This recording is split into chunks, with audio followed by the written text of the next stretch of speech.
วนพี่น้อง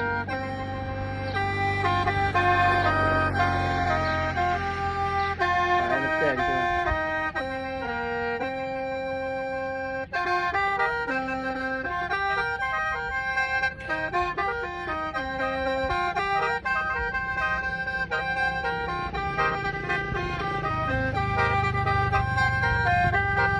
แจ้งพี่น้องห่วงหาคนยื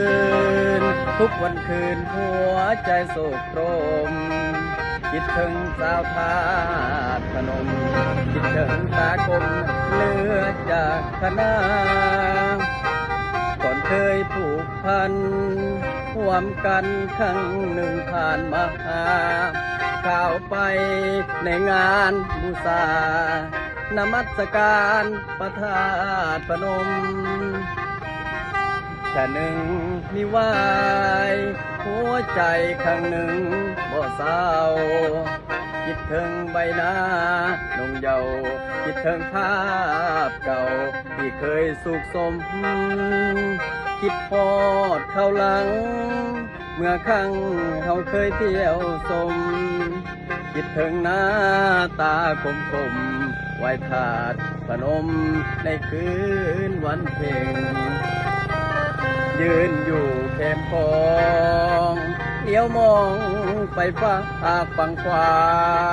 หัวใจอายยังมนมัวคิดถึงดอกบัวที่ความบานเบ่งอยากจะไปหาน้องแก้วตาด้วยตัวอายเองคิดถึงมือเพื่อคืนวันเพ็ญใจอ่อนเห่งคิดถึงจริงแท้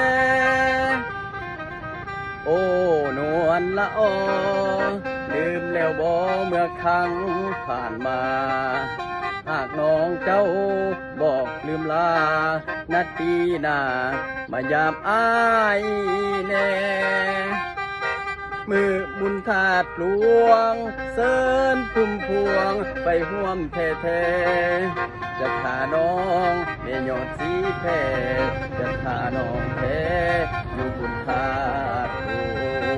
วงเอาคลิปสั้นๆเลยม่วนพี่น้อง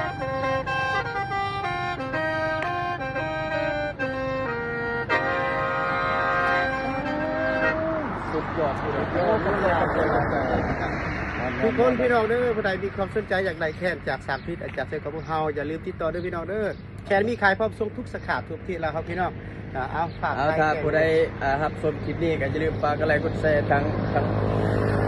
อ้ายไปเนาะหรือว่าทั้งเมากำมานาอย่าลืม